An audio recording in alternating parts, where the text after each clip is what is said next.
Hitler took the guns. Stalin took the guns. Mao took the guns. Fidel Castro took the guns. Hugo Chavez took the guns. And I'm here to tell you, 1776 will commence again if you try to take our firearms.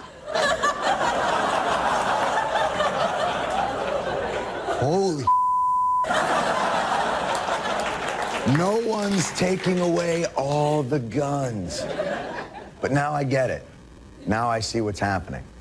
What do you say to people who support the right to own arms, that this is the camel's nose under the tent, and the next thing you'll be after concealed carry weapons, you'll be after other kinds of gun rights? Well, that's just not true. It wasn't true with the prior bill that was the law for 10 years. And I just think, candidly, that dog doesn't hunt. Why shouldn't it be true? Why wouldn't you want to go after those other laws? Because that's not what I've done in the past, and it's not what I'm doing right now.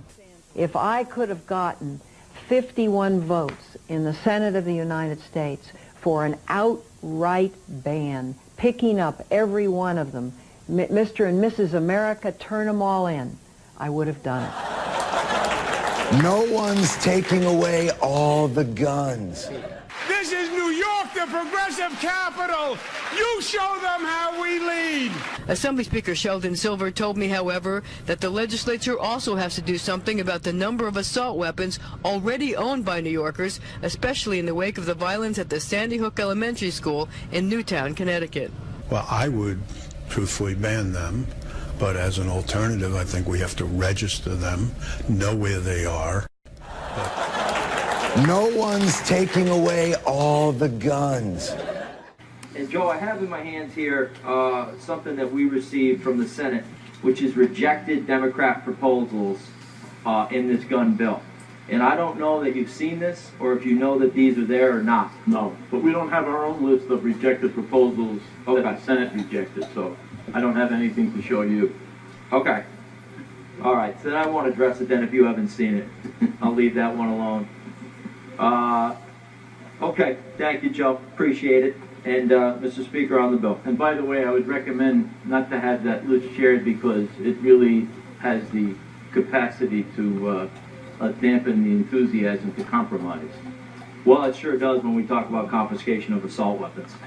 It absolutely has the ability to dampen and compromise. Mr. Speaker, on the bill. No one's taking away all the guns. Well, you could say, well, confiscation could be an option, right? Yeah. Sale. We've never done that before, right. I don't think. Mandatory sale to the state could be an option. That's a form of confiscation. Right. Permitting could be an option. Yeah. Keep your gun but permit it. So there are a number of options. No one's taking away all the guns.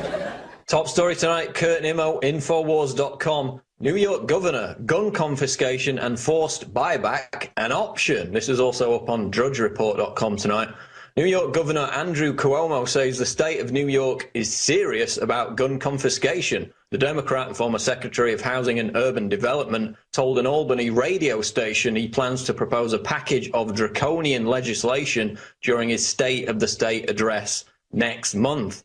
And this is what he's calling for, quote, confiscation could be an option. Mandatory sale to the state could be an option. Permitting could be an option. Keep your gun, but permit it, the governor said. And of course, this is in New York, where you already have to jump through, 100 flaming hoops simply to get a gun in the first place. And isn't it the height of hypocrisy, again, as we've said many times, that Cuomo himself, just like Mayor Bloomberg, has his own armed bodyguard, but is now lecturing the American people that they're going to have to potentially turn their guns in. It's okay for the crime bosses to be armed, to be protected with guns. American citizens are scum. You don't get that right. And so for all the people who say, well, the American people will never turn in their firearms, it's never going to happen. Just look at Hurricane Katrina. When the National Guard came knocking, even in the high and dry areas which were unaffected by the storm, they turned their guns in.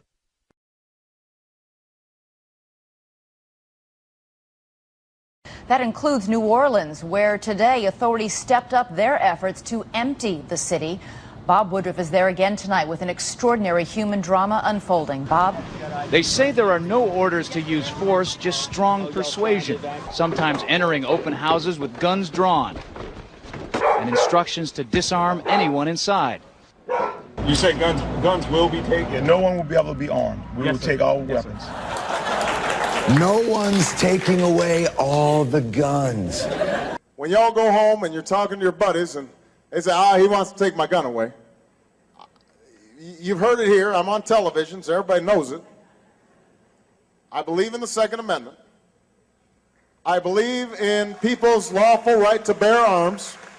I will not take your shotgun away. I will not take your rifle away. I won't take your handgun away.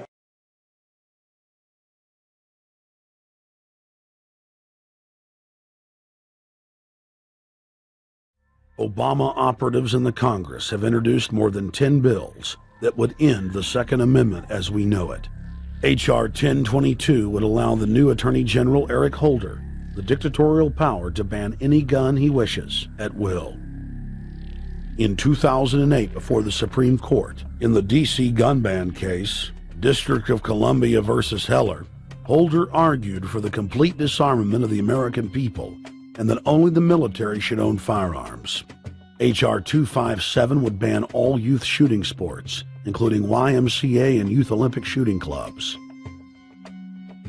H.R. 45 would force all gun owners to undergo federal psychological screening, registration, and testing to keep their firearms. I've also asked people who have influence over youngsters, entertainers, athletes, to be involved in this program as well. But not only them, community leaders, Jesse Jackson, Mayor Barry, people who have credibility with young people should be on the television, on the radio, as much as we possibly can, and telling these youngsters that it's wrong to carry a gun, and that if you have information about people who are carrying guns, you've got to share that with Chief Thomas and with his people as well. I've also asked the school board to make a part of every day some kind of anti-violence, anti-gun message. Every day, every school, at every level.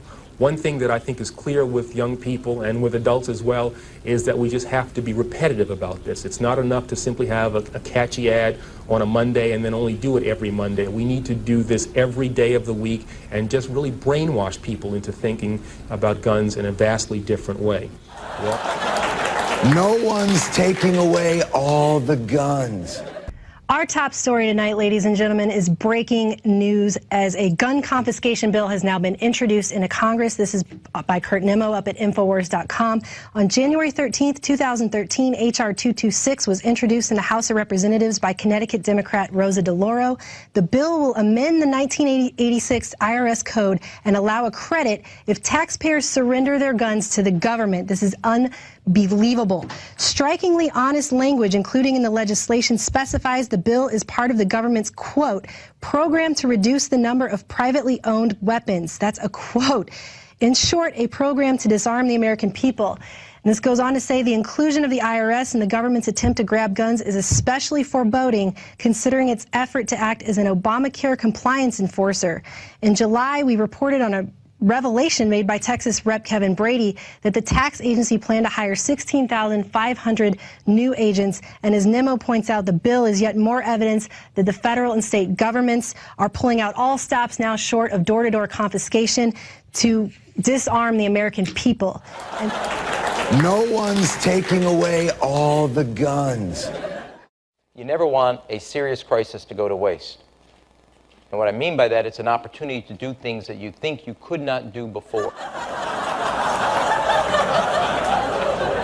Holy